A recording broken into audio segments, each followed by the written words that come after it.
Need one more reason why your Safeway store is just better? How about free Cuisinart Classic Cutlery or Elite Flatware? That's right. For every $10 you spend, earn a free stamp saver you can redeem for Cuisinart items. Once you've collected between 30 and 60 stamps, you could start shopping for a variety of Cuisinart cutlery or flatware available at the in-store display. Present your items and stamp saver at checkout. It's simple. Spend $10, get your free stamp saver. Start collecting. Safeway. It's just better. Blog Talk Radio.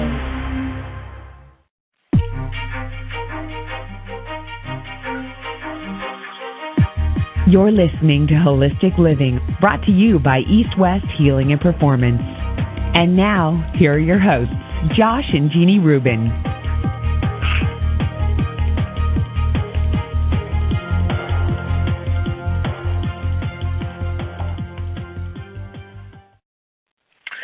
What up, everyone? This is Josh Rubin from East West Healing and Performance, today to host our great radio show with Dr. Ray Peat. Jeannie will not be joining us today, so it's just me and Dr. Ray Peat on the show. And once again, I always say this, and not a lot of people call in, but, we do this show, of course, for ourselves, but we do it more for the listeners because I know a lot of people are really into race philosophy and information, so at the right time, don't call in 2 seconds, but at the right time, feel free to call in, ask a question. The show's on cholesterol and saturated fats, so obviously try to revolve your questions around that.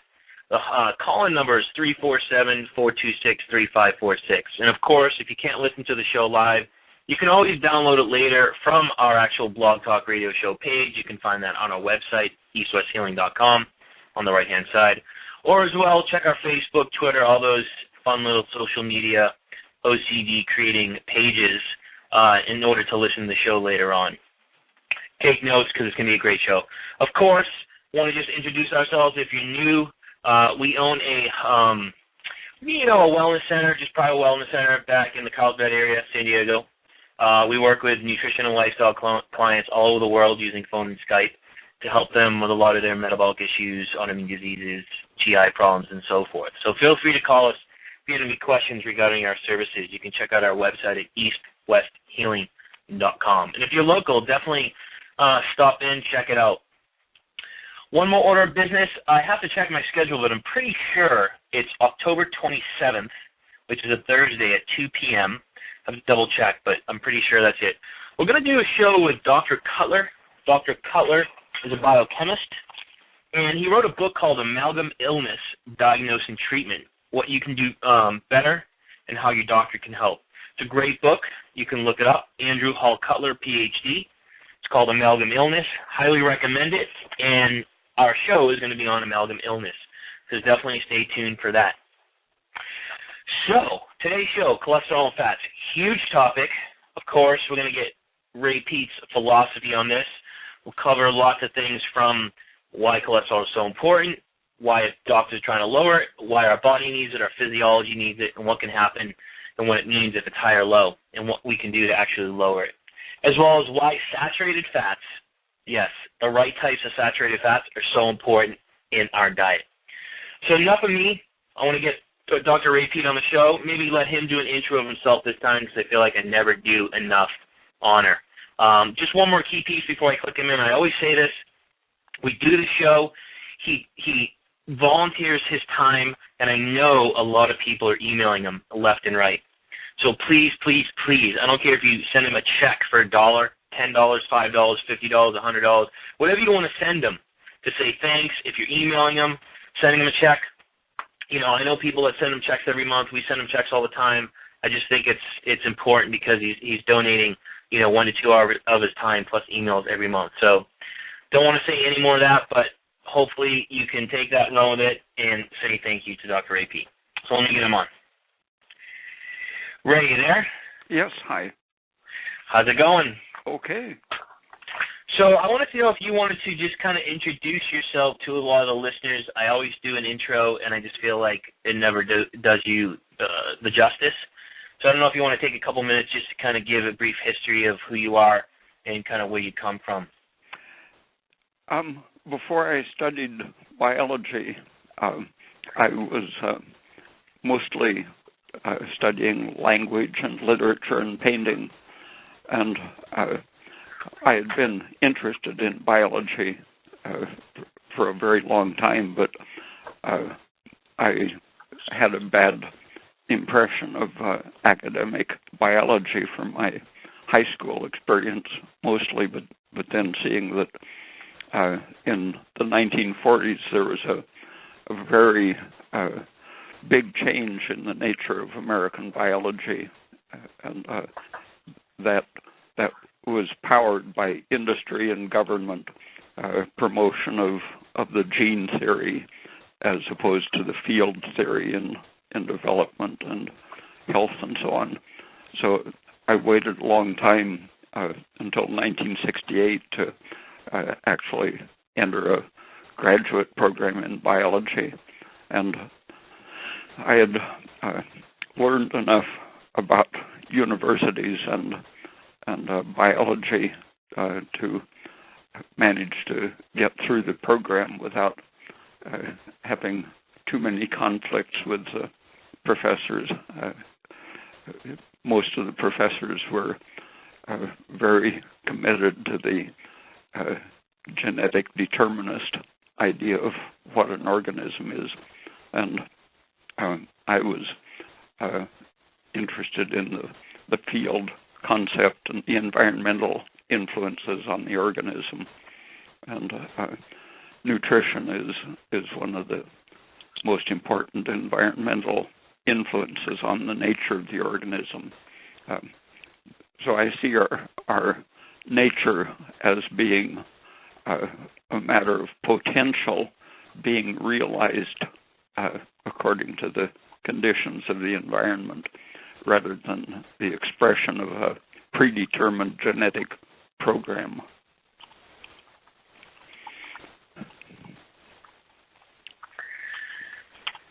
So you're also a writer, guys. If you want to check out Ray's philosophy and what he does, definitely check out his website at raypeat.com, RAYPEAT.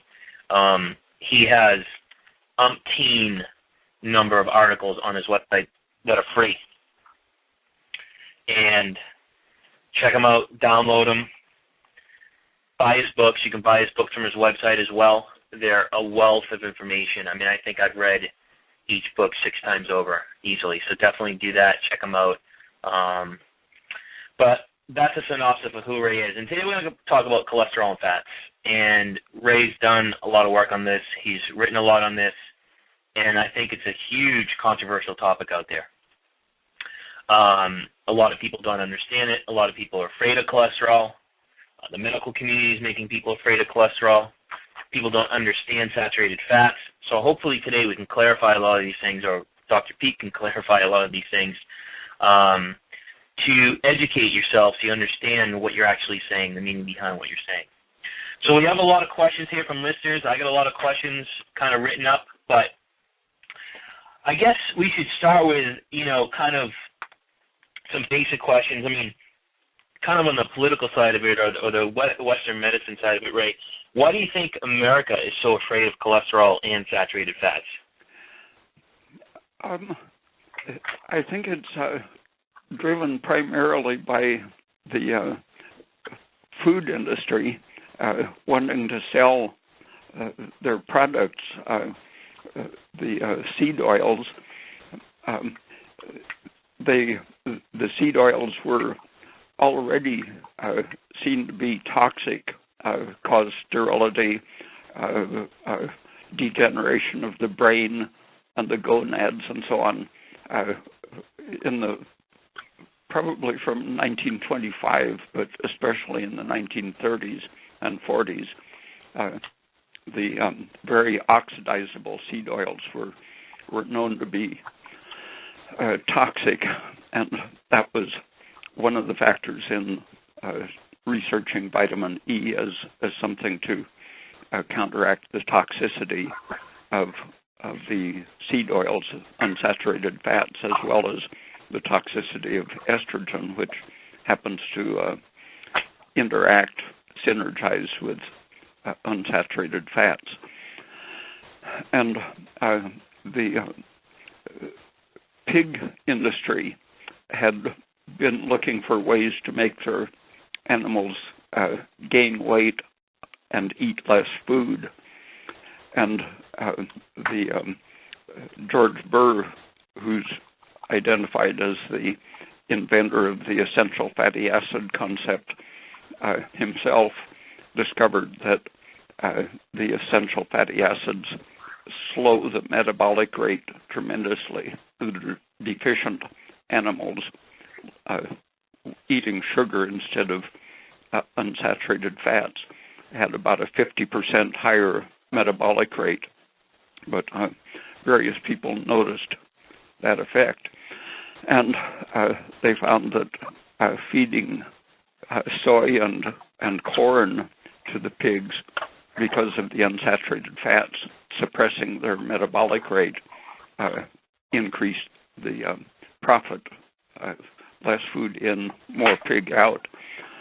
And at the same time, they noticed that it was lowering cholesterol, just as one of its biological effects, a toxic effect, basically. And the paint chemists, oil chemists, discovered that instead of using the expensive seed oils that were now being sold largely as pig food, the chemists discovered how to make paints and plastics from petroleum around 1950, and that decreased one of the big markets for soybeans in particular. Henry Ford had imported soybeans to use in the car industry. He made a car body entirely out of soybean plastic and hoped to replace iron with that. There's a picture of him using a sledgehammer to pound on one of his cars, showing that they were very strong. But by the late 1930s, only doorknobs and steering wheels were still made of the soybean plastic. But when the petroleum chemists learned how to use petroleum, that freed up the soybean market for pigs, and their production was great enough they wanted to find new markets to replace the paint and plastics market. And so they started promoting the health idea of their soy oil, cottonseed oil, safflower seed oil, and so on. And the only biological effect other than sterility and dementia that were established for the seed oils was that they lowered blood cholesterol. And for several decades, people had been noticing that cholesterol accumulated in the walls of blood vessels, atherosclerosis. And although the first person who discovered that in rabbits had dissolved the cholesterol in unsaturated vegetable oil, he realized that cholesterol by itself wasn't causing the disease, but there had been these experiments that gave a basis for the seed oil people to say cholesterol is found in the hardened arteries and in the blood, and their oil lowers the level in the blood. So they argued by guilt by association that if it's in the blood vessel and the blood, then you can lower it in the blood and prevent the disease. But the very people who had made those discoveries had realized that it wasn't so. And in fact, in the 1930s, people had found that thyroid was enough to prevent the atherosclerosis, and at the same time it lowered cholesterol. Over the last 10 or 15 years, a Swedish doctor named Uffe Ravenskov has gone through the literature and shown just beautifully that there is no connection between atherosclerosis, heart disease, and the triglycerides and cholesterol in the blood. They are associated, but it isn't causal. And the experiments that had been done in the 30s showed that hypothyroidism and the associated changes caused by the lack of thyroid and metabolism were what caused the atherosclerosis. And the cholesterol seems to be there as a defensive reaction to protect the injured blood vessels. So, just for the listeners, because you did you brought up unsaturated fats. Can you just elaborate maybe the difference between the saturated and unsaturated fats for the listeners? Because a lot of people don't really know the difference between those. Yeah, it refers to the chain of carbon atoms in the fatty acid. In one case, they have all of the hydrogen atoms attached to them that's possible, so they're saturated with hydrogen. And if some of the carbon atoms lack the hydrogen, they just have their electron bonds more exposed to the environment. And that the absence of the hydrogen makes them more flexible instead of being sort of like a bottle brush bristling with the hydrogen surrounding the chain of carbons. It's more like a necklace of beads, flexible, where the hydrogens are missing. The bonds can rotate more freely. You get 2 or 3 or 4 or 5 of those double bonds, and the chain is bent at each place there's a double bond, and at the single bonds the molecules rotate freely, so you can get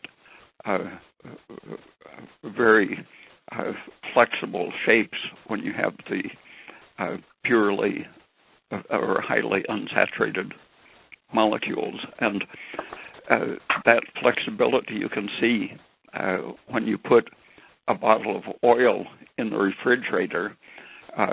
Coconut oil is hard when it's just a little cool, just below room temperature or even at room temperature, but olive oil has to be much cooler before it starts solidifying. That's because it's relatively saturated, and canola and corn oil have to be extremely cold before they'll solidify.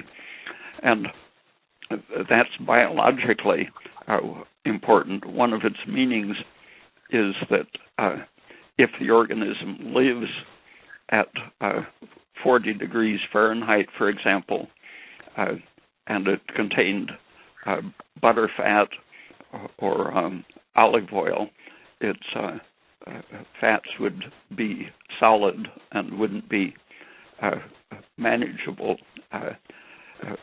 For example, if an animal contained 30% fat and it all hardened, its subcutaneous fat would become stiff, just the way a steak, when it's in the refrigerator, the fat is stiff. When it's in very warm conditions, it becomes soft and flexible. So in the tropics, even fish in the Amazon River, for example, have fat as saturated as butter fat. And if you grow soybeans or corn in a very warm climate, their fat is saturated according to the temperature. and chocolate and coconuts grow in a place where the temperature is probably averaging close to 90 degrees, and so they need to have very saturated fat to be just for the biochemical manipulation of the molecules to happen. And if you had unsaturated fat, like is necessary for the cold water polar fish, for them to be flexible, they have to have triply or quadruply unsaturated fats. But if you had those in a fish in the Amazon River, the fish would oxidize its fats in just a couple of days.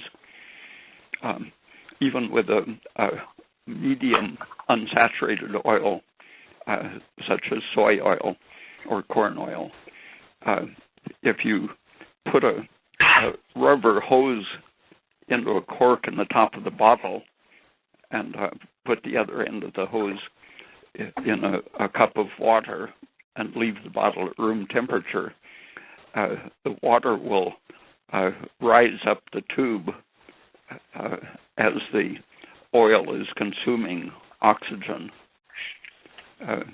It's just a constant process, even at room temperature. And if you raise it to body temperature, 95 or 100 degrees, then the process is much faster, and you have sticky, rancid oil very quickly. So it's a biological adaptation. You can make a pig have subcutaneous unsaturated fat, depending on the temperature of the weather that it's exposed to.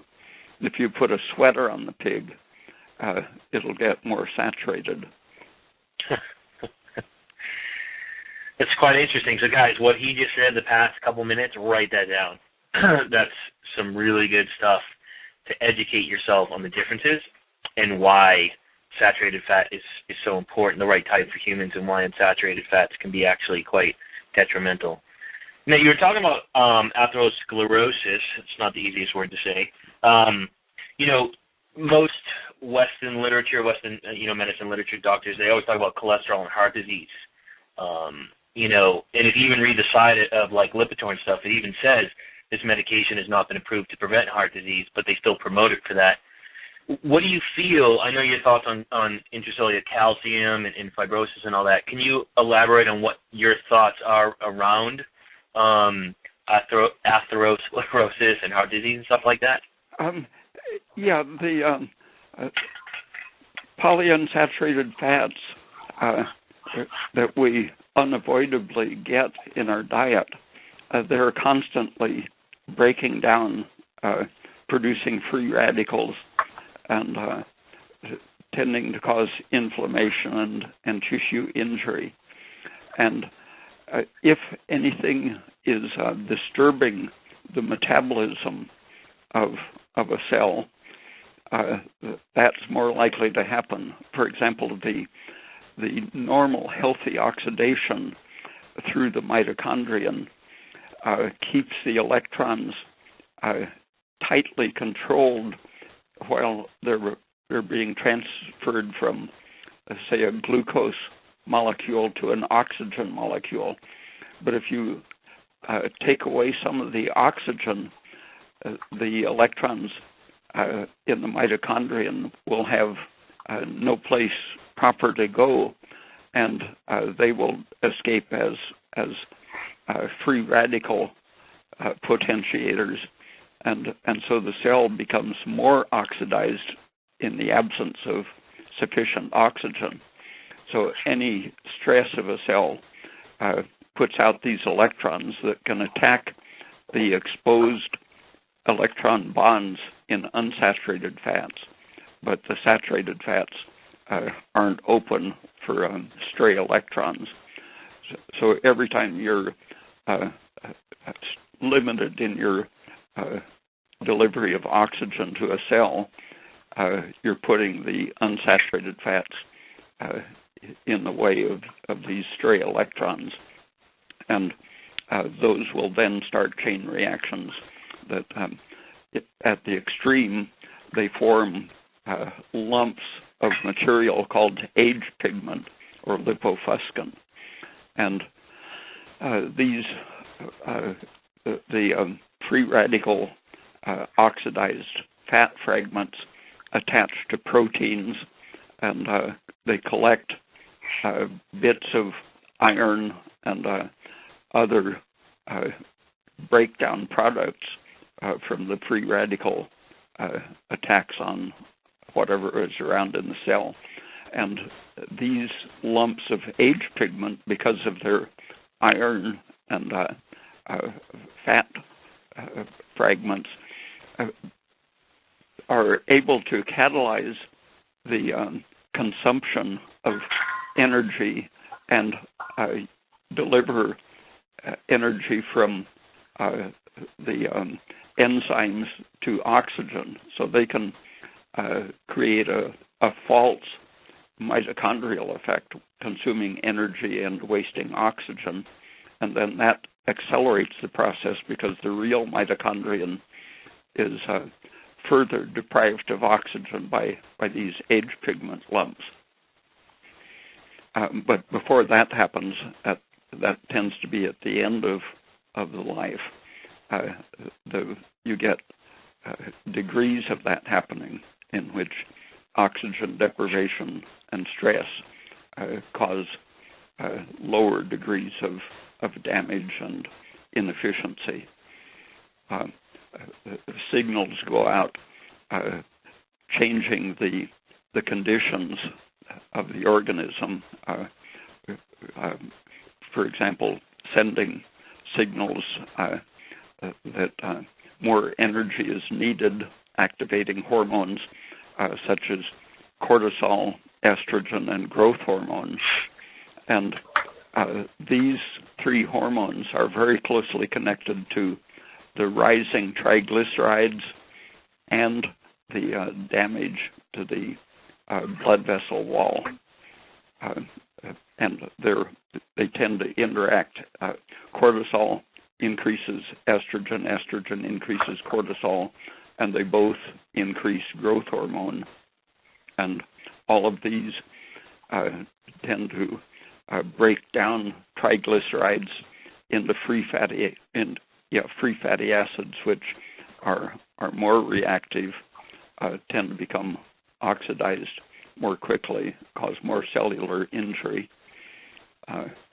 So the circulating fats in the bloodstream are, in the first place, activated by stress and unsaturated fats, and then these three main hormones increase the damage they can do, even though they normally would be part of a defensive repair process in the presence of the unsaturated fats. They magnify the damage. So, in regards to cholesterol, when an organism is stressed, you mentioned how cholesterol will actually elevate, and I think a lot of people don't understand that. Why is cholesterol so important for our physiology, and why does it go up when one is stressed? The whole stress hormone system, the things that Hans Selye popularized and studied for many years, he was concentrating on the steroid system, and that's the most powerful stress-induced system. The pituitary senses something wrong in the organism, increases its ACTH, which drives the adrenal glands in particular to take up cholesterol and to synthesize cholesterol from raw materials and to direct the cholesterol into the mitochondrion to turn it into pregnenolone, progesterone, DHEA, and finally cortisol. And the cortisol is the thing which has a short-term defensive reaction against stress by one of its main effects is to turn protein into sugar so that the sugar can be used for energy to increase adaptive ability to handle the stress. But if you keep your cortisone up too long, you'll destroy too much of your protein tissues. So the before the cortisol stage of stress, the continuously activated adrenal tissue will be first producing pregnenolone, progesterone, and DHEA, and it's only when those aren't enough to handle the stress that the progesterone will be further converted into the cortisol. So the production of the cholesterol is the first stage of handling stress reaction, and then the cholesterol has to be converted into pregnenolone to further the defensive reactions. But the increased production of cholesterol itself is a primitive defensive anti-stress system, and the later stages, pregnenolone, progesterone, and DHEA, back up that basic function of cholesterol, giving it more dimensions of protection.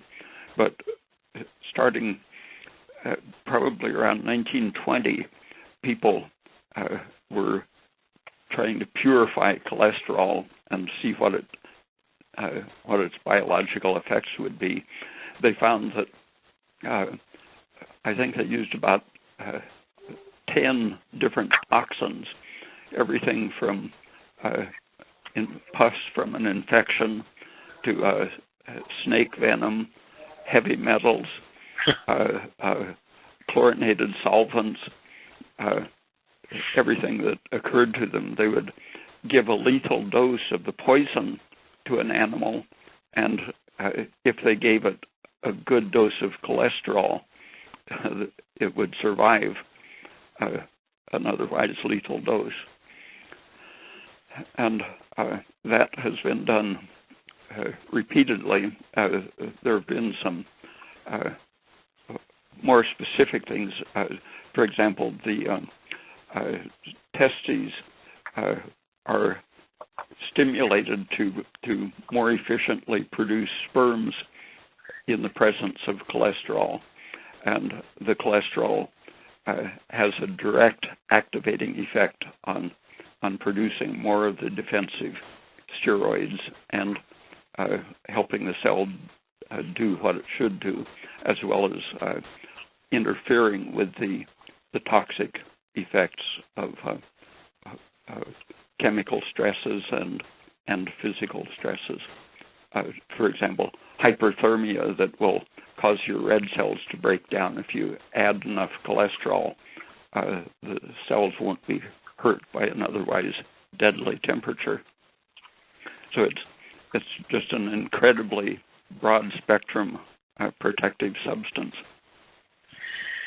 So for the listeners, cholesterol rising under stress is a response, and people should understand that it's your body's natural response to stress to help fight stress.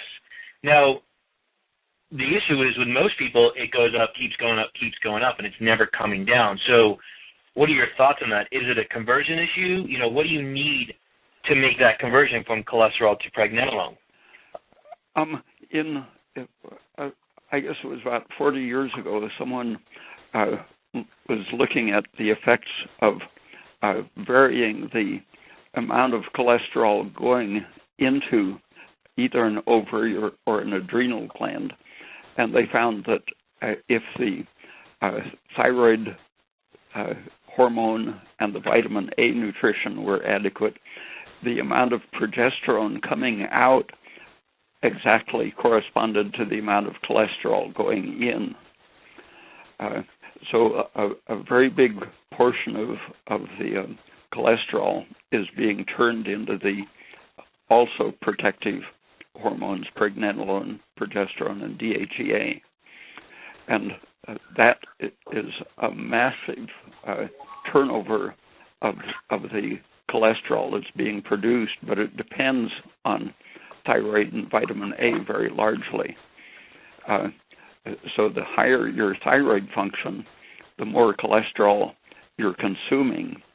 And in the 1930s, someone noticed that when the thyroid gland had been removed, people's cholesterol immediately went up. So they would measure the cholesterol and give them a thyroid supplement, and immediately, as the metabolic rate increased, the cholesterol would decrease. The blood cholesterol was a mirror image of their thyroid function. But the thyroid also supports the ability to make the cholesterol in the first place. But the level that a healthy person maintains depends on everything else that's happening. So that if you have, say, a 500 milligram cholesterol blood level, that's considered very high, and you can bring it down in a week to 200 or 180 just by giving frequent small doses of a quick-acting thyroid. And that is protective because it's what's needed for them to produce progesterone and pregnenolone, so they don't have to rely on the pure effects of the cholesterol for their anti-stress activity. If you lack something needed to turn energy into cholesterol, for example, sugar is needed. If something is causing you to be overloaded with unsaturated fats, and too much starch and unsaturated fats probably are the main reason for not being able to produce enough cholesterol.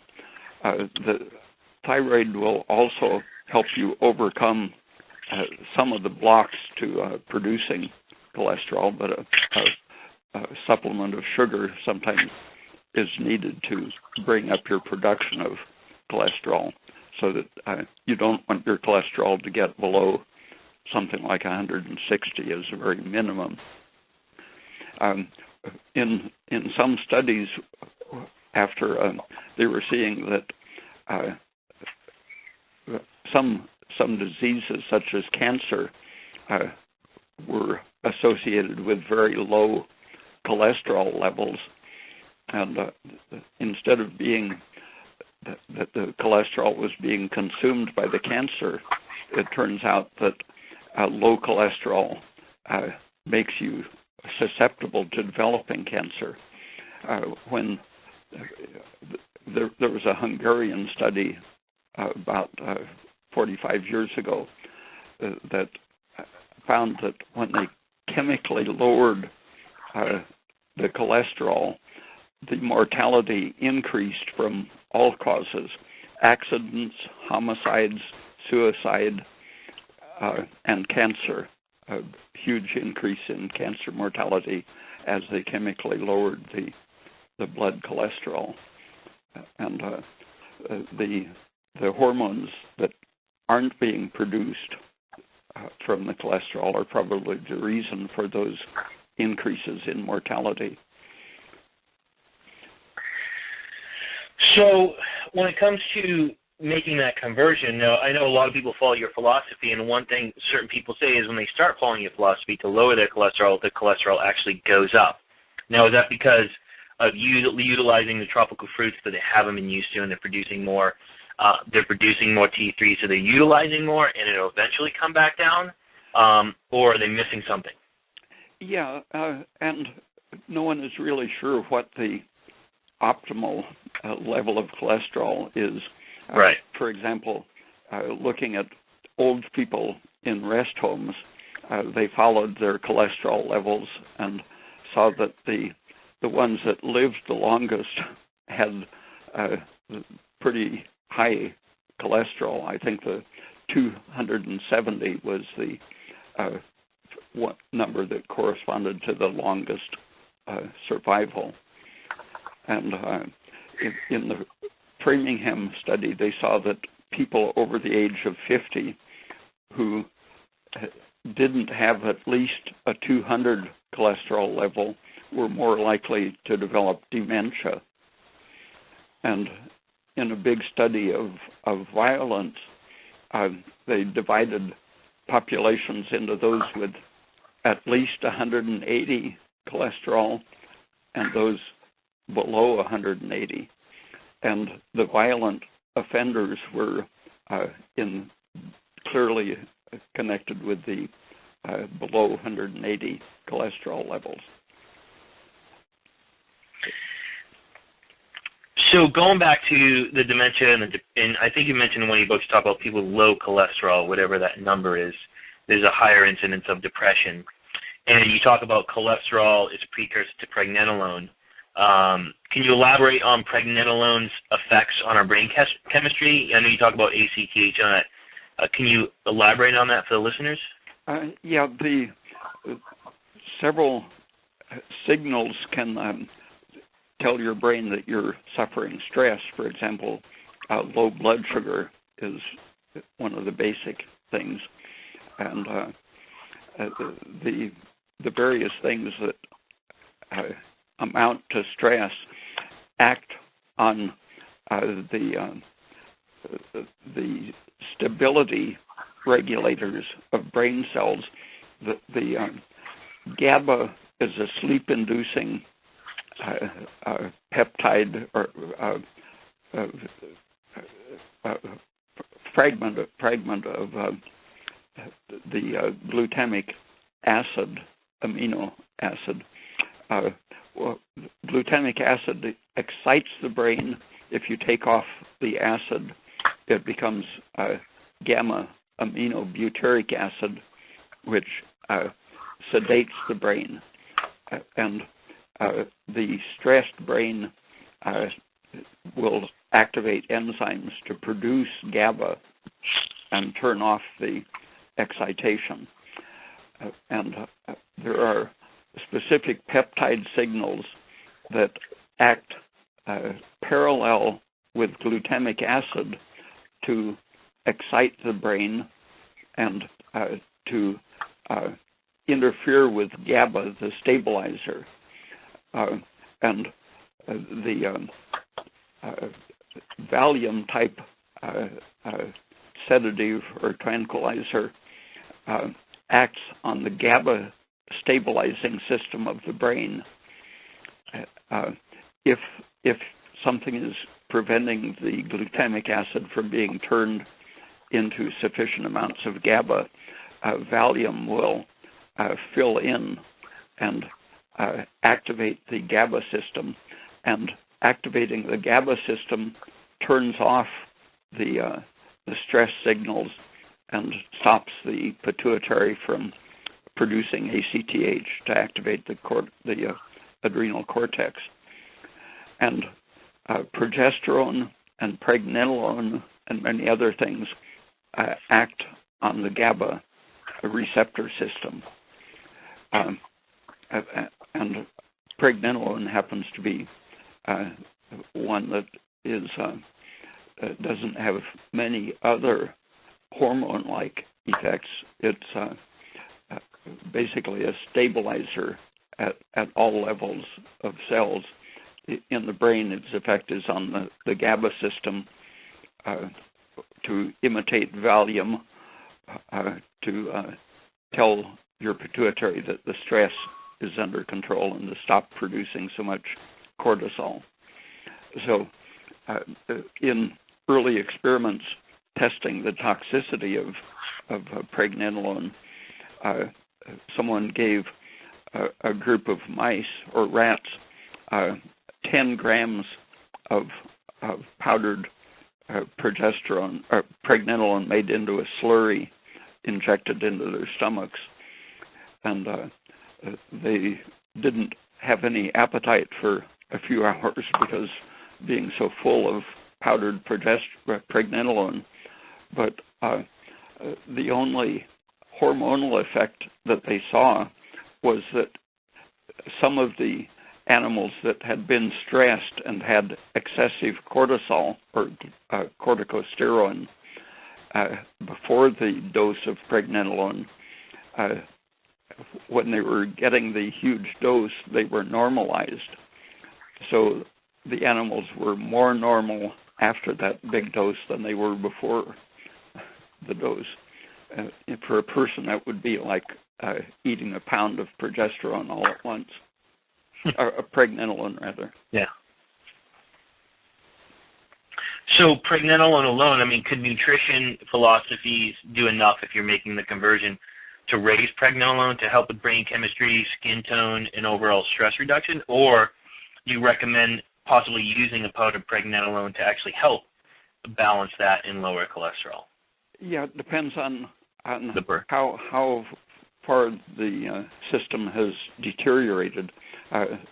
Many years ago, some Russians found just with isolated mitochondria that giving them pregnenolone would structurally restore damaged mitochondria and allow them to begin producing more pregnenolone.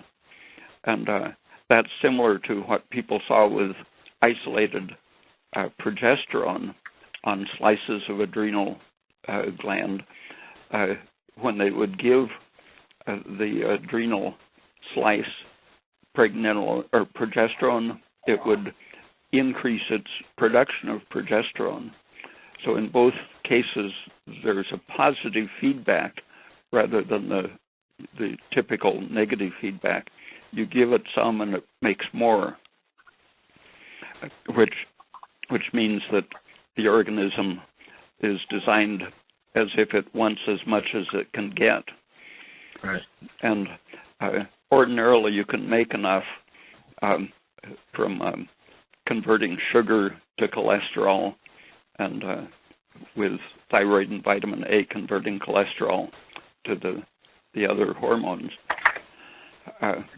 But when you have been poisoned with not enough of the needed foods or too much of the unsaturated oils, heavy metals, causing free radical reactions and so on, then it helps to use all of the supports possible, thyroid supplements, pregnenolone supplements, possibly DHEA and progesterone, saturated fats, sugar, everything that works in the same direction.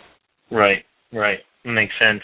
Now, I just got an email from a listener, just to rewind it a little bit. He wanted to know if you could elaborate a little bit on why growth hormone, when you're talking about it being inflammatory, why is it inflammatory? Is it just in itself inflammatory? Is it the excess of it actually being inflammatory to the system?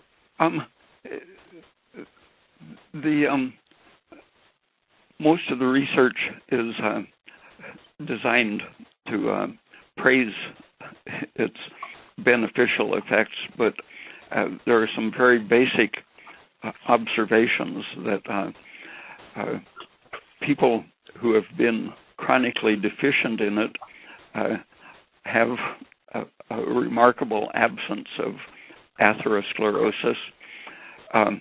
The mice that genetically are deficient in the pituitary hormones have no growth hormone. They aren't very big, but they live 2 or 3 times as long as normal mice.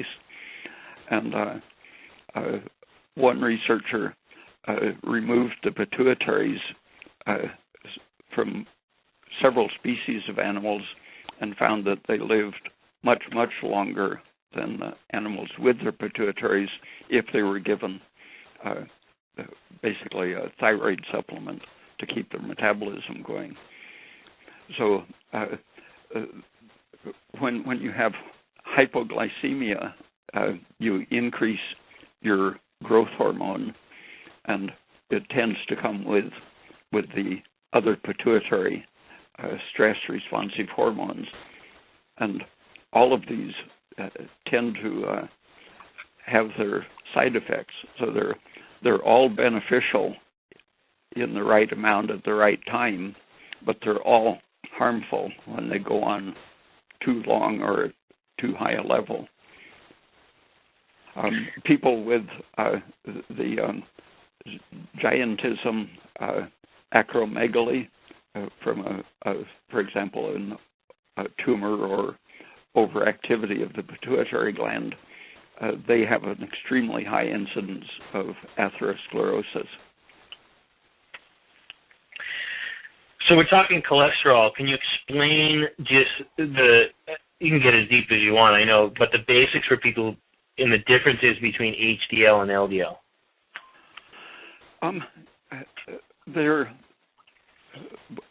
Both of them are able to participate in detoxification.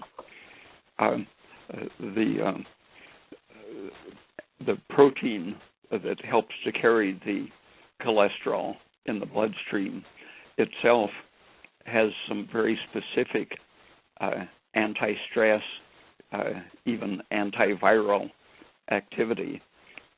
So they're part of our ability to respond to stress, the protein as well as the cholesterol associated with the protein. And they're both defensive and both important, but the LDL is mostly the one that carries cholesterol into the places where it's needed, the brain, the ovaries, testicles, and adrenal glands. But anywhere you're making steroids, and that includes the skin. Skin is probably our biggest endocrine gland. The brain is the next, and then the ovaries, testicles, and adrenals. And the HDL has probably some more specific antitoxic effects, where the LDL is more a delivery system of cholesterol itself. And toxins will tend to increase the HDL relative to the LDL. Toxins of most types will increase both of them defensively, but the chlorinated hydrocarbons, radiation, estrogen, and alcohol, for example, will increase the HDL relative to the LDL because it has some more specific antitoxic effects. Now, I know you've talked about before how DHEA can actually lower LDL cholesterol. I think I read that in one of your articles. Can you elaborate on that a little bit? Can lower which, the LDL? Yeah, I think it was the LDL. Well, anything that is activating the turnover, increasing your metabolism, progesterone redirects your metabolism. DHEA intensifies some of the cellular turnover processes. Thyroid is the basic thing, increasing the turnover. And the turnover of cholesterol, besides making more of the pregnenolone, progesterone, it's also important to keep it turning over so that it doesn't sit around and get oxidized in the presence of the unsaturated fat breakdown products, which everyone has exposure to. So everything that increases your metabolic rate, such as thyroid, DHEA, coconut oil, and sugar and salt, all of these things can potentially lower your cholesterol just by increasing its use, but it depends on where you're starting. They can potentially increase it if synthesis is the limiting factor. So it's really just going back from cholesterol, the conversion, having those things, sugars, T3, vitamin A, to pregnenolone to produce DHA and so forth. Yeah. Okay. Now, I know you've talked about light therapy a lot and how or just even light. Can you talk about how you mentioned how lack of light can actually cause an increase in cholesterol? Someone took blood samples every 15 minutes during the night and recorded whether the person was awake or not. And as soon as the lights went off, the cortisol began rising. And it continued pretty steadily through the night. And sleeping decreased the rate of increase of cortisol. But it shows that the stress system recognizes very immediately, in less than 15 minutes, that darkness is stress in some way. And that seems to be that the intrinsic oxidation free radical production gets out of control in proportion to the exposure to darkness. When you measure the cytochrome oxidase, which is what delivers food electrons to oxygen, it's the last step in the mitochondrial energy production. Right. If you measure that during darkness, it degrades. And after several hours, like in the far north, where you have 15-hour nights, after about 12 to 15 hours, the mitochondria swell up. Some of them explode and leak their contents. Just from the 15 hours of darkness is fatal to a large proportion of the mitochondria. And first they produce more and more cortisol, but finally they're overstressed and simply die. So that's part of the aging process, is being exposed to the prolonged stress of darkness. And when they shined red light on the heads of experimental rats, the red light penetrates very easily, but it happens that the cytochrome oxidase enzyme contains copper in the blue state of copper oxidation, and the blue copper absorbs red light, and there isn't very much of it, so that the red light passes very freely through the tissue without being absorbed randomly, and so it's delivered to the copper in the oxidative enzyme, and it restores the copper to its proper functional role.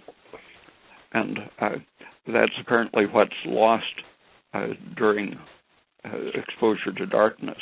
The use of the cytochrome oxidase enzyme in effect wears it out in the dark, and it needs to be recharged by light.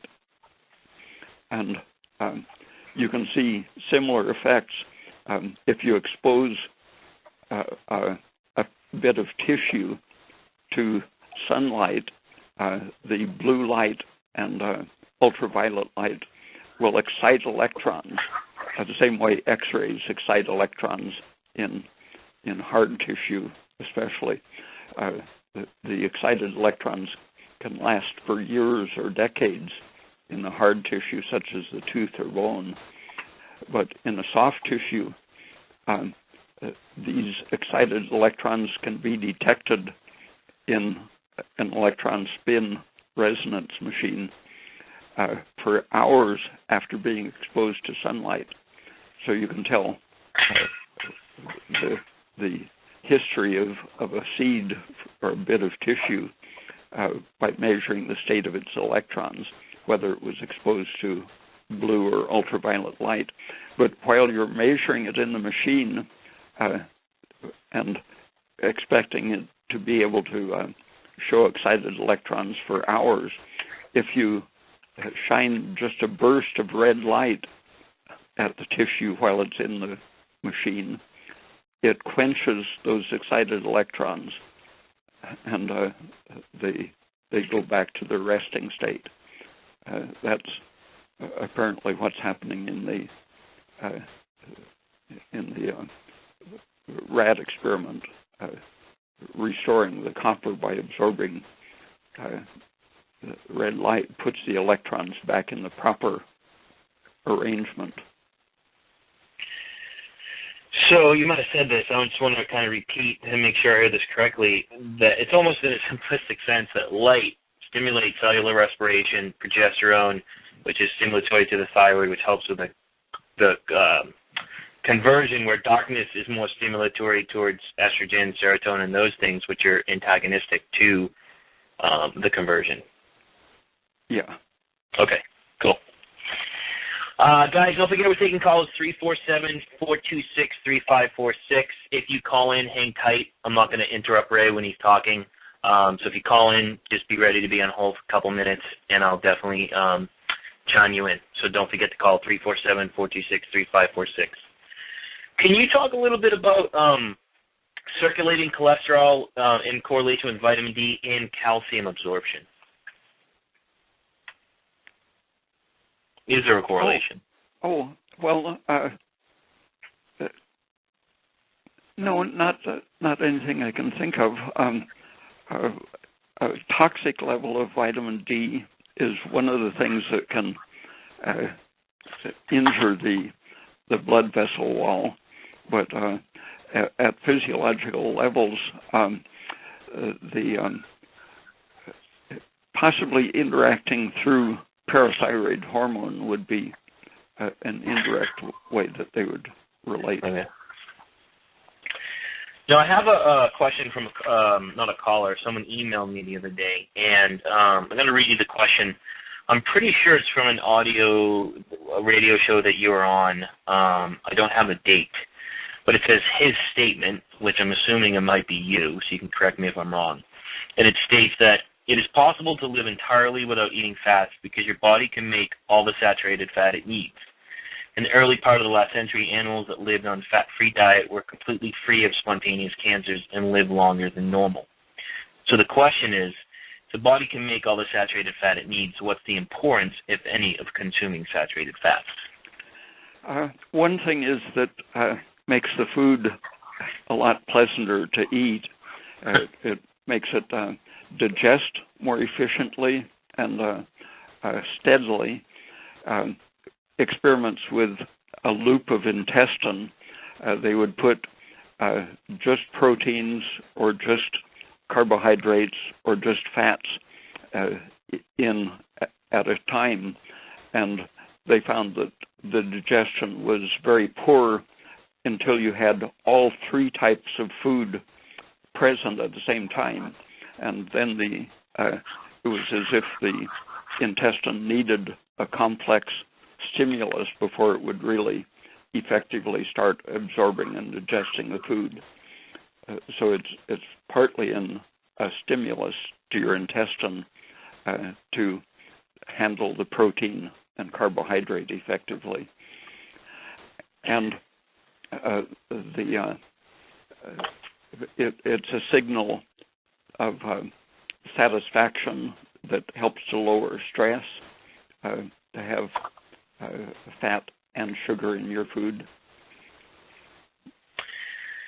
So I guess that we should ask, in a homeostatic state, which is, I guess, hard to get to for a lot of people, can a person, or should they, live on a quote-unquote fat-free diet because the body is going to be working efficiently? Or no? I mean, you highly recommend, especially in this day and age, people definitely increasing their saturated fat content. Yeah, largely because of the effect on the taste system and the intestine reflexes. It helps to handle the other foods efficiently and to make the whole body recognize that it's being fed properly. Right. So it's part of the reflex nervous system that guides eating, and it helps to satisfy the appetite. Right. And so people feel more satisfied when they've had fats, especially saturated fats. And the experiments with the rats, they used a purified diet, and when saturated fats were added, they had similar cancer-free results. It's the very small amount of unsaturated fat that is responsible for the stress and cancer production. Right. The equivalent of just about a teaspoonful of unsaturated fat per day is enough to show a threshold increase in the incidence of cancer. And when we eat natural foods, we're always getting some of the unsaturated fats, and it's hard, even eating coconut oil and butter fat and beef fat and so on, they only have about 2% unsaturated fats, but on a normal diet, it's hard to get down to that right. threshold of about 4 grams of fat per day. And so that's, besides eating the most saturated type of fat, that's one of the arguments for using carbohydrates as a major part of your energy supply, because if we have some extra carbohydrates, more than we need to burn at the moment, they will turn into saturated fats and extend the proportion, so that in effect you can lower the unsaturated proportion below the threshold of carcinogenic fats. Right, that makes sense. I get some questions on coconut oil and stuff. We got a caller. Do you mind taking a caller? Okay. Caller from the 450. You are on the air. Yes, hi, Josh. This is GP. Hey, GP. What's up, buddy? No much, you. Hi, Dr. Pete. Hi. This is Jean-Philippe Groux from Montreal. Uh-huh. Hi. Hi. I have a big question for you. You know what? I have a best friend of mine.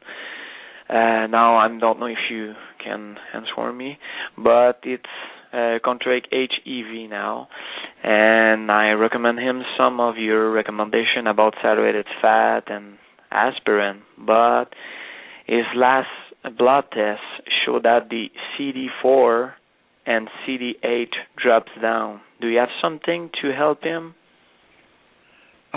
What about niacinamide?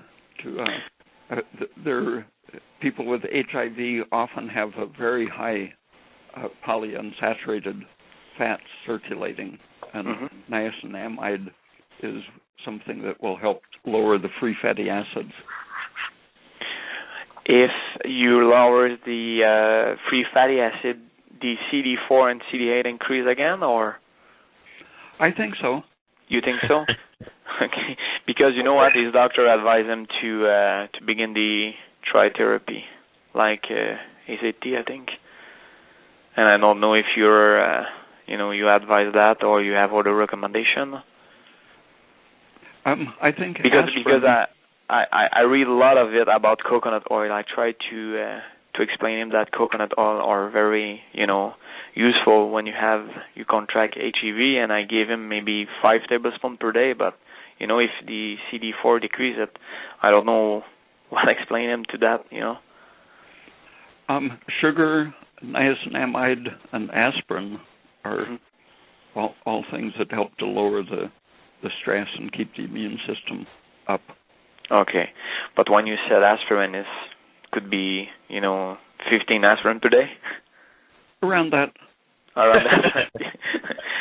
Okay, that's very good. If I have some things going wrong with him, I'll let you an email. Thank you very much, Dr. Pete. Okay. Thanks. Thanks, Jimmy. Bye, Jess.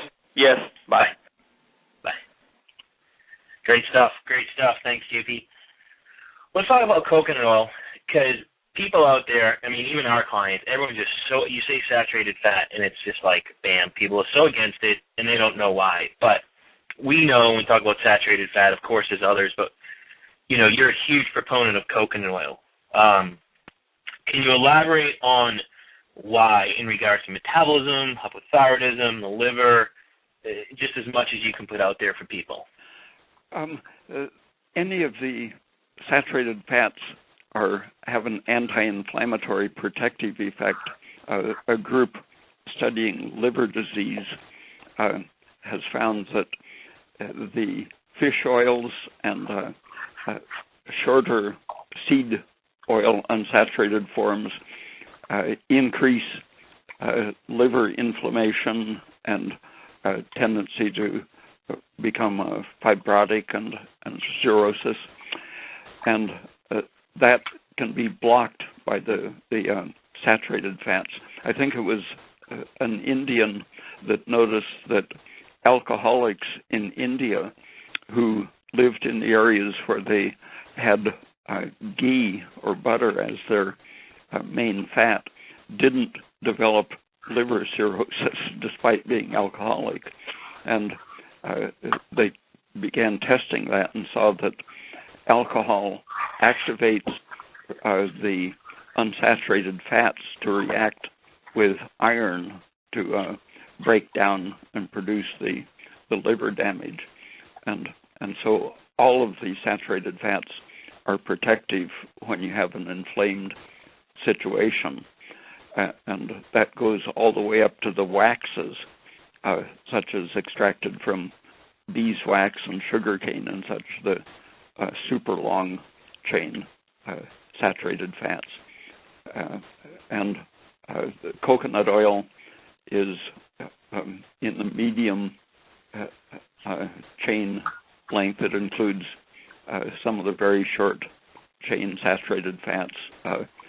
Mostly it's 14 and 16 carbon chains, and the shortness of the chain means that it's very mobile in your system, and the shorter saturated fats can be handled in the mitochondria without relying on the transport systems for handling 18 chain carbons, for example. The 10 carbon chains can be oxidized as easily as glucose, and so instead of interfering with glucose metabolism and switching the whole mitochondrial function, they can participate and even activate the glucose oxidation, and they interfere with the anti-metabolic effects of the unsaturated fats. By interfering with the anti-metabolites, they let the mitochondria run at full speed, and that works as if you're giving a thyroid supplement. The unsaturated fats interfere with all of the effects of thyroid, all the way from the gland secreting the hormone and the proteins transporting thyroid hormone and the cells responding to it. So at all of those points, the coconut oil is probably getting in the way of the suppressive effects of the polyunsaturated fats, but especially in the mitochondrion, where the coconut oil itself is being very quickly burned and used as energy. So the interesting thing for the listeners, I'm going to summarize that if I can, is that Saturated fats help to protect the body and detox from unsaturated fats.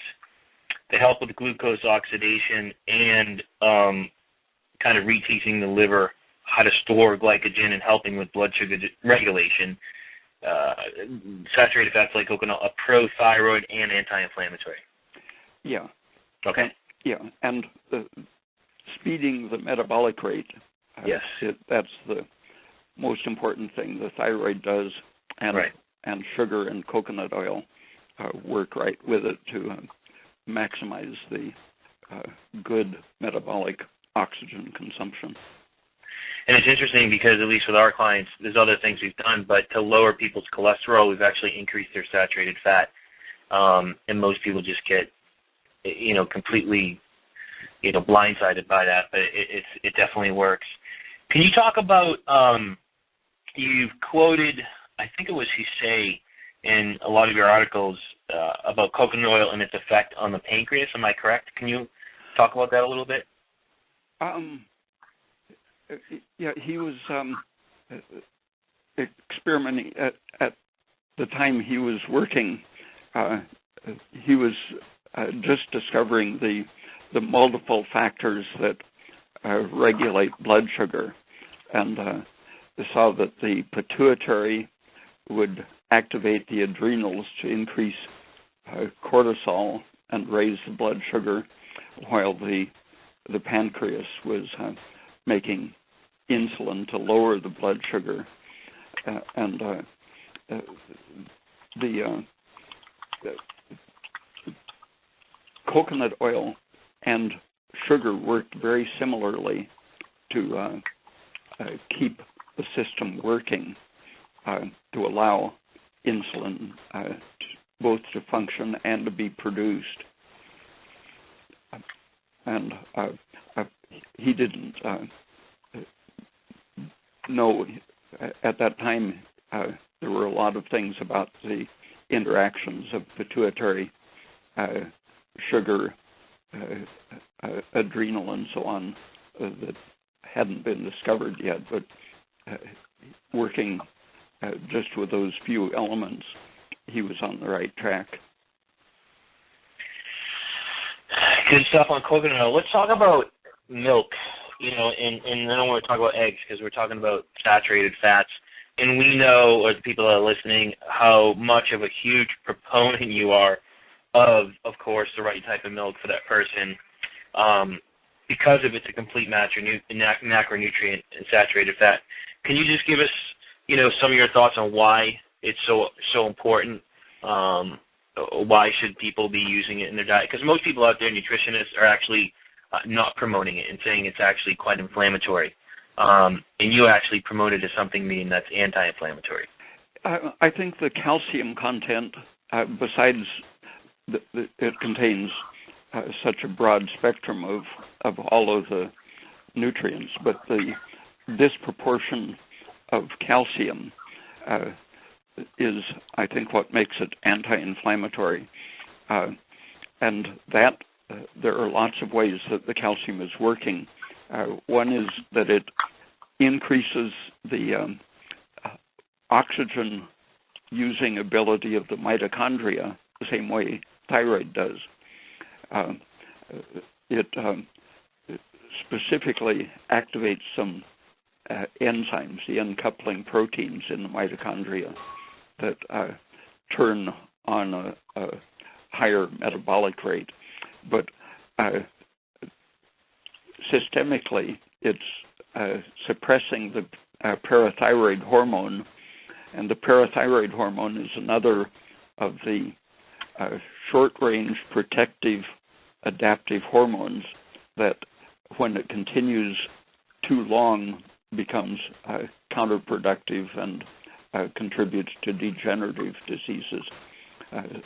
The people on kidney dialysis tend to get very high parathyroid hormone, and because of an imbalance of phosphorus and calcium, and the parathyroid hormone is what eventually tends to kill them, causing all kinds of stress reactions, aging reactions, to be intensified.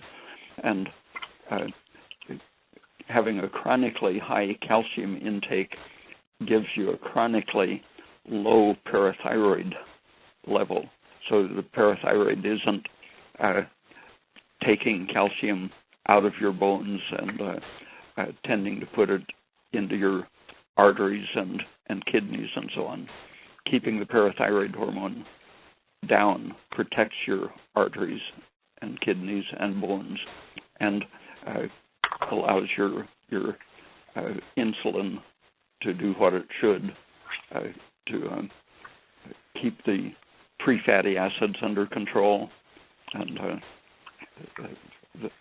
the whole system tends to function in a smoother way when you keep these stress hormones minimal. So the calcium downregulates parathyroid hormone, which downregulates inflammation. So you talk about how the dairy in itself is actually prothyroid, which can help with the conversion of cholesterol. Is that because of the progesterone in it? That's just one minor factor. Human milk, at least, contains enough progesterone and thyroid to meet the baby's needs. So the babies that are born without a thyroid gland, if they're being breastfed, will not have any hypothyroid symptoms until they're weaned. So human milk has a full supportive endocrine system in it for the baby, and cow's milk isn't as appropriate for human use, but it still has some of the metabolism supporting hormones as well as the nutrients. Mm-hmm. Guys, don't forget we're taking callers, 347-426-3546. You're welcome to call in. Ray's taking callers today, so definitely feel free to call in. Let's talk about eggs and fat. Can you elaborate on why you feel eggs are an important staple of people's diets? I know Dr. Brewer talked about that as well. Is it the fat content? Is it the protein? Is it the combination of both? Or is there something else in the egg? With the industrialization of the egg industry 40 years ago or so, the cholesterol content of eggs went down quite a bit, and the polyunsaturated content went up. So if you can get non-industrial eggs from chickens that have pastures and can eat varied food, the eggs are going to be a lot better. But the cholesterol in the egg seems to be one of its important nutritional values.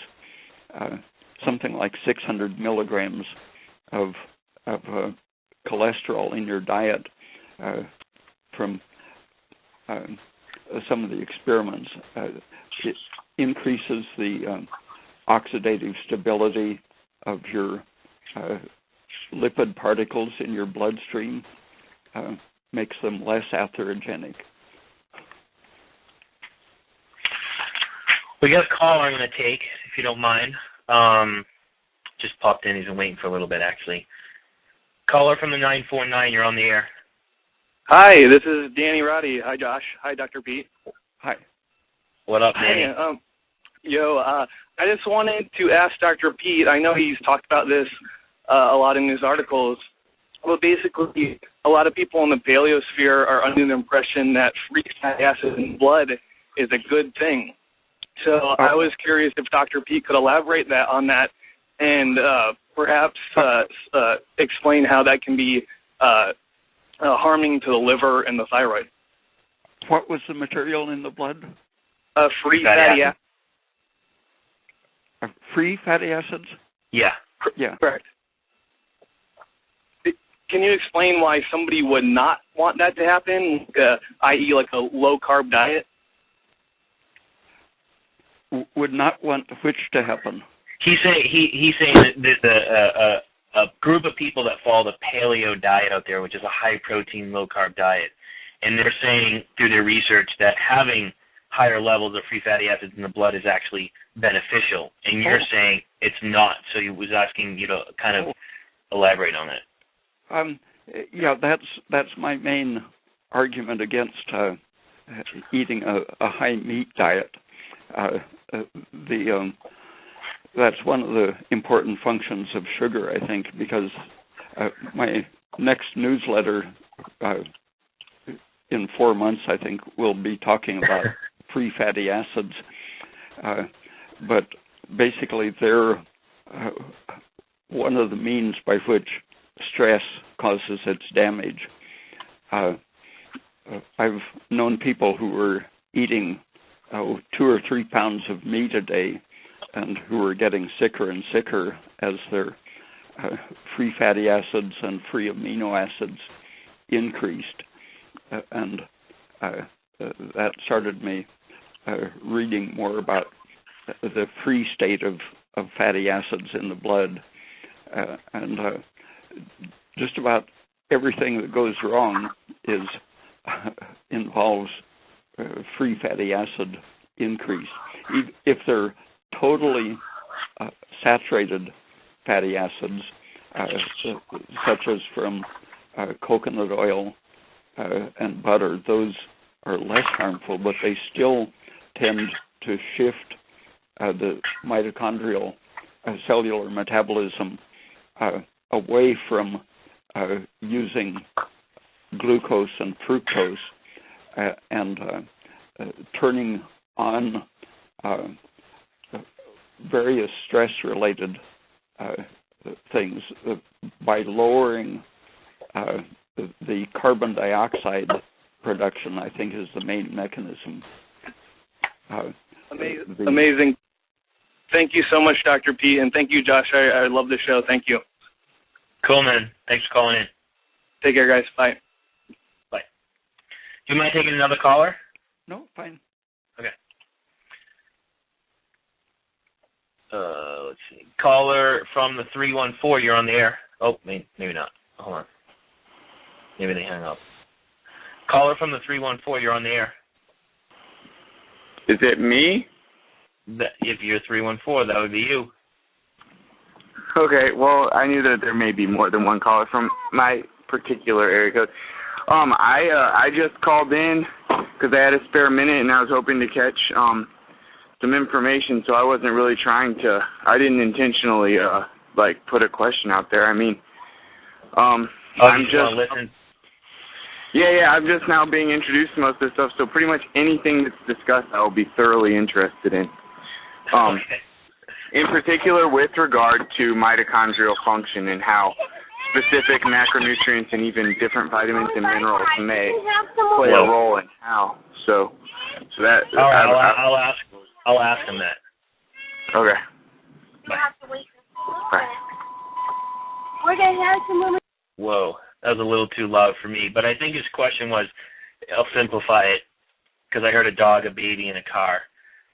What does cholesterol have to do with mitochondrial respiration? First of all, it stabilizes it, protects it against the free fatty acids that are one of the disruptive influences. And besides stabilizing it, it actually stimulates respiration, oxygen consumption, which might be just because of that stabilizing effect. But it functions as an antioxidant, partly by the way it interferes with the free fatty acids. And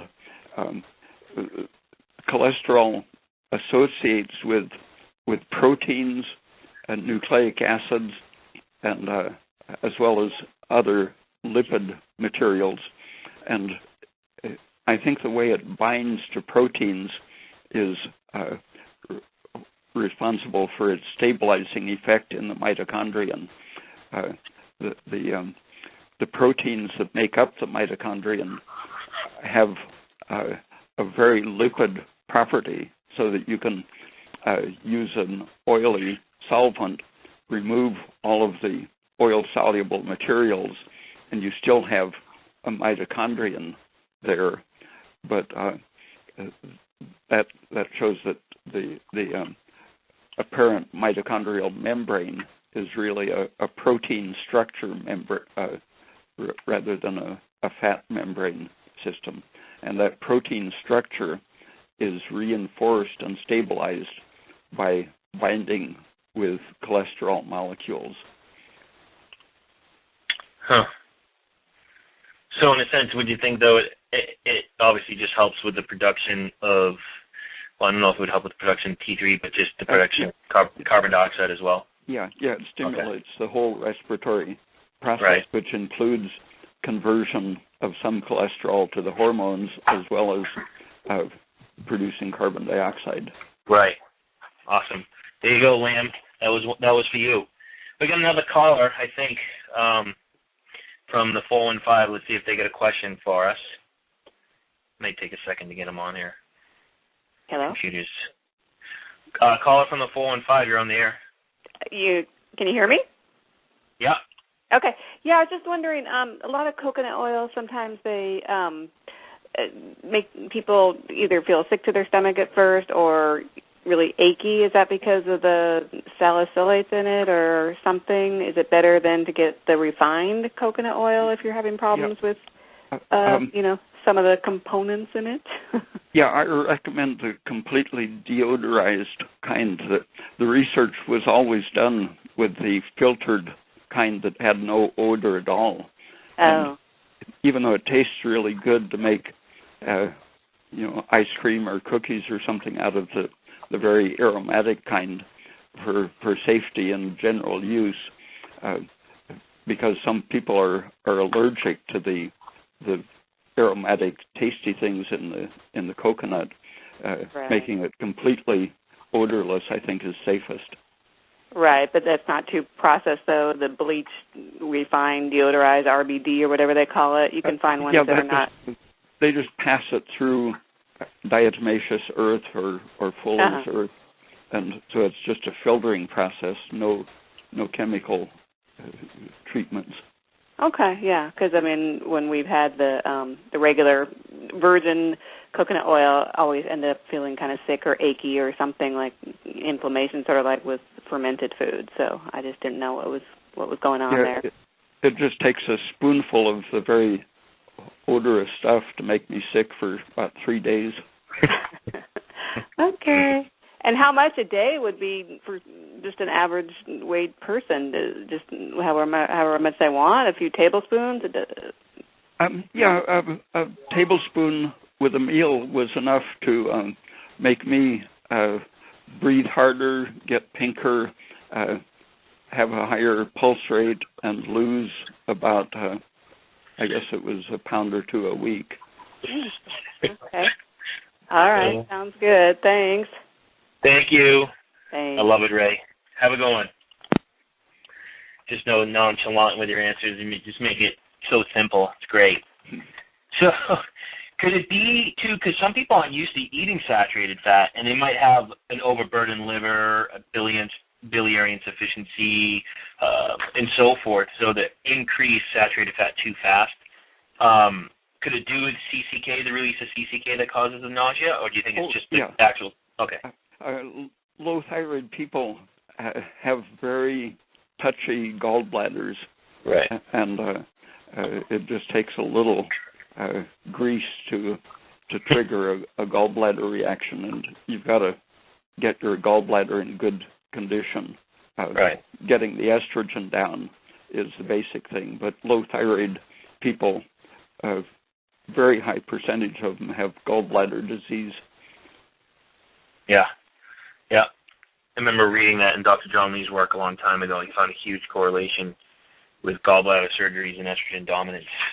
I got another email from a listener, and he wanted to know, he knows you advocate coconut oil and so forth for their antimicrobial properties, but in addition, he'd like to ask about your views on butyric and propionic, I can't even pronounce it. I can spell it for you. Propionic. There you go. Acid. Those are produced in the intestine fermenting bacteria, and they have such a protective effect against cancer that people were actually selling butyric acid pills for cancer treatment about 20 years ago. But the stuff smells so bad that some people preferred the cancer to the treatment. They sold tongs to pick up the pills before you swallowed them, so you wouldn't have to touch such stinky material. But it is one of the components of milk, butter, coconut oil, the 4 carbon fatty acids metabolize into that when they're released from the glycerol in the triglyceride. So it's just a trace of it that gives you the buttery smell when you heat butter.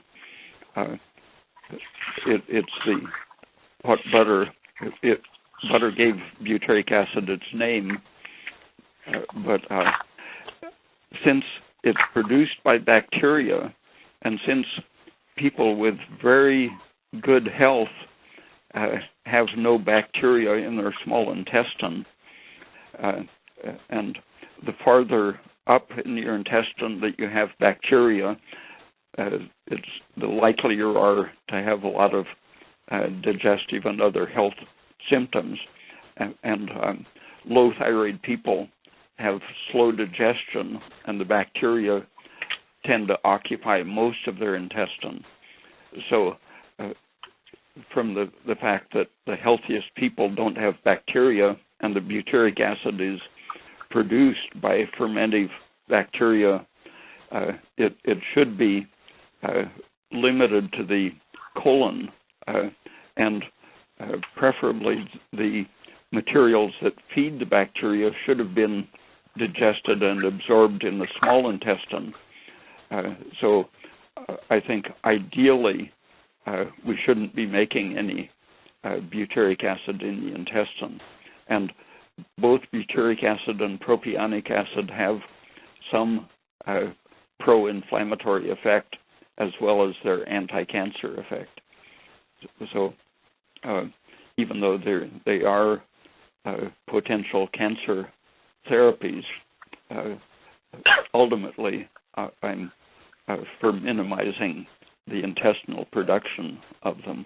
Okay. And aren't they found mostly in the large intestine?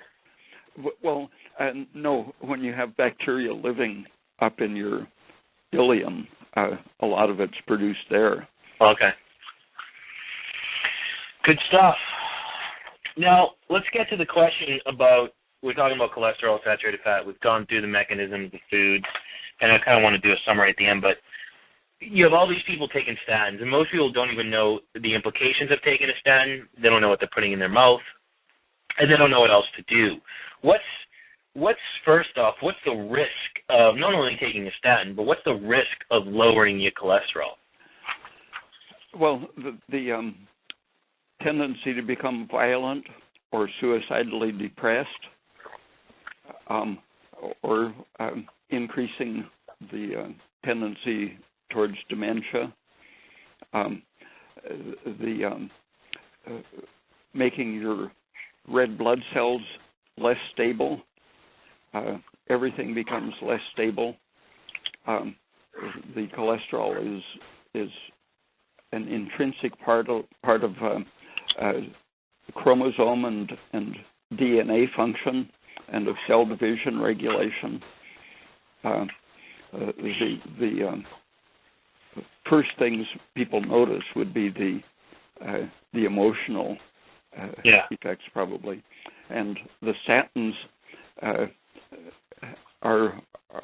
they have some beneficial anti-inflammatory effects, but at the same time they do lower your cholesterol, and they interfere with that whole chain of syntheses, so they affect your coenzyme Q10 production, and anything in that system, and so that probably is a factor in in why they cause bones to rot and muscles to break down catastrophically. Muscle pains, cramps and muscle pains are very common in people who lower their cholesterol very much with the statins, and that can cause what they call a rhabdomyolysis, where the muscle is basically dying. And I think it's a similar process that causes what they call flossy jaw. The interference with cholesterol is it affects everything. Right. Yeah. Of course, with most people, you'd see fatigue, energy issues, and would you see a decrease in libido and hormonal function? Yeah, I think that's one of the early things. Okay. And it's interesting. I mean, some of the most common drugs are SSRIs and libido-enhancing drugs, as well as cholesterol-lowering drugs. So it's kind of like a little circle going on. So to summarize, what are some foods or what are some things that people can do to help regulate their cholesterol? Up or down? Or to lower it, because most people complain of high cholesterol. I should say to normalize it. A daily raw carrot will tend to lower your cortisol and estrogen, and that by stopping the stress will let your thyroid work better and increase progesterone. Okay. And that should accelerate the conversion of cholesterol into more progesterone and protective things. And avoiding the polyunsaturated fats is essential for your thyroid to recover. And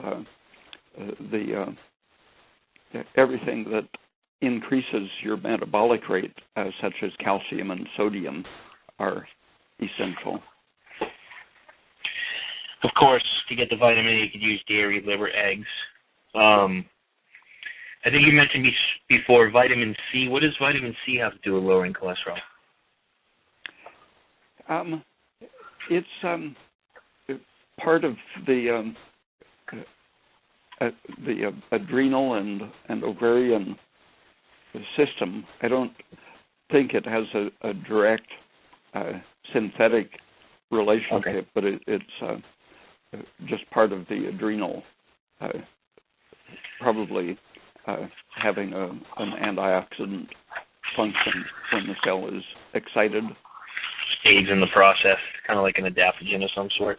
I think it's like a general adaptogen rather than a synthetic catalyst. Okay. Guys, we got about 15 minutes left or so, so definitely feel free to call in if you want to ask one last question, 347-426-3546. I don't know if there's anything in regards to cholesterol and saturated fats that we might have missed, Ray, that you want to kind of talk about. Of course, it's a big topic. We're trying to cover as much as we can. Are there any key points that we might have missed that you feel is important for the listeners? I think the important thing is to not think of the unsaturated fats as anything essential.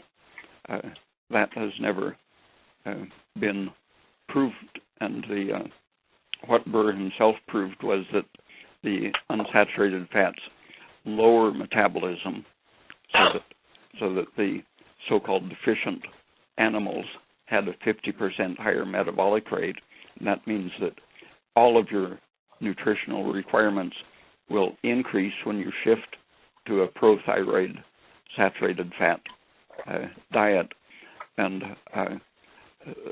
the increased metabolic rate will increase your need for copper and selenium, the B vitamins, and I'm not sure of what the effect on protein requirement is. The protein can contribute to that same intensifying metabolism effect. So I don't know what the ratio should be between the saturated fats, proteins, and carbohydrates, but it probably varies with the individual's stress level. For example, when you're at rest, your muscles can burn pure fatty acids, but as your level of activity increases, the proportion of glucose oxidation increases, decreasing the use of fats. So your activity level governs the amount of saturated fat or carbohydrate and protein that you need. Right. And for everyone who's listening, we did a show on polyunsaturated fatty acids. So you can go back to our Blog Talk Radio show page. It's blogtalkradio.com/East West Healing. And you can download that show and listen to it. But he's talking about a lot of above-ground vegetables, nuts, seeds, legumes, fatty fishes, cod liver oil, fish oil, all those things are the unsaturated fats, which I know is opposite of what everyone's telling you. So definitely get educated. It's important to know what you're putting in your body and what could possibly be causing the issues that you're having. And you have to make a change. Go for it, Ray. You've probably been hearing about the woman doctor who treated her husband's Alzheimer's disease with coconut oil and medium-chain triglycerides. That fits right in with the established evidence that it's the breakdown of the highly polyunsaturated fats that is contributing to the Alzheimer's disease. You can see the chemicals like isoprostanes, the spontaneous oxidation products of the polyunsaturated fats in the brains of Alzheimer's patients. And so one of the direct effects of the saturated medium-chain triglycerides or coconut oil is to provide the saturated fats to the brain as well as the ketones and energy supply. Great stuff, Ray. Great stuff. I riddled through all my questions, 50-plus questions, checking them off, making sure we got stuff in there. Like I said, we got about 12 minutes left. If anyone has any one last question they want to ask, definitely feel free to call in 347-426-3546. Other than that, Ray, anything else you want to add to the show? Oh, nothing occurs to me. Are you selling books again? Yeah. Okay. So people can just, can you tell people how to do that? Because a lot of people email me and ask how to order your books, so I think now's a chance just to let people. Yeah, it's on the website, the address, Post Office Box 5764, Eugene, okay. 97405. So they just send you a check, let you know what they want with their address, and you'll mail the books to them. Yeah, and the postage listed there is $3 for one book, but for a group of more than one book, the postage per book is less. Right. It depends on the number of books and the particular combination. Right. And you're still taking more sign-ups for your newsletter? Oh, sure. Okay. And how much is that for the listeners again? In the U.S., $28, Canada and Mexico, $38, and elsewhere, $48. Right. Well worth it, guys. Well worth it. Unbelievable stuff. Well, Ray, that was an awesome show. I know I speak for the listeners. Once again, not only appreciate you taking the time out of your day to do this with us, but appreciate all the research you've done, the open-mindedness that you've had, and everything that you share with everyone all over the world. So, really appreciate it. Oh, okay. Have a good one, Ray. Yeah, you too. Thank you.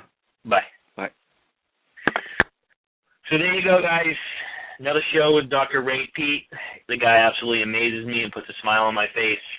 The stuff that he knows and just how simplistic, well, to me, how simplistic it sounds. Just remember, everyone's an individual. You have to break that more of the same plus more of the same cycle to change. His information is one way to do that with a huge blast. and just realize that it's not just about eating carrots and taking niacinamide and drinking milk and you're going to be cured.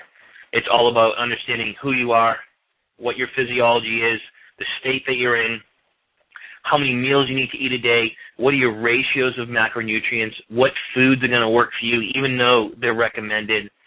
So there's so many factors that need to be worked on and fine-tuned and fine-tuned and fine-tuned. So hopefully you enjoyed the show. Like I said, we got another show coming up October 27th with Dr. Andrew Cutler, biochemist, PhD, on amalgam illness. So definitely get your questions ready. And we'll be scheduling another show with Dr. Ray Pete for maybe October, November, depending on when he's available. Not sure the topic, but definitely tune in. Check out our Facebook page, Josh Rubin or Jeannie Rubin. You can go to our website and see our blog. You can find our YouTube page, Facebook, all that stuff, so you can follow when the next shows are. Thanks for tuning in, guys. I'm out of here. Need one more reason why your Safeway store is just better? How about free Cuisinart Classic Cutlery or Elite Flatware? That's right. For every $10 you spend, earn a free stamp saver you can redeem for Cuisinart items. Once you've collected between 30 and 60 stamps, you can start shopping for a variety of Cuisinart cutlery or flatware available at the in-store display. Present your items and stamp saver at checkout. It's simple. Spend $10, get your free stamp saver. Start collecting. Safeway. It's just better.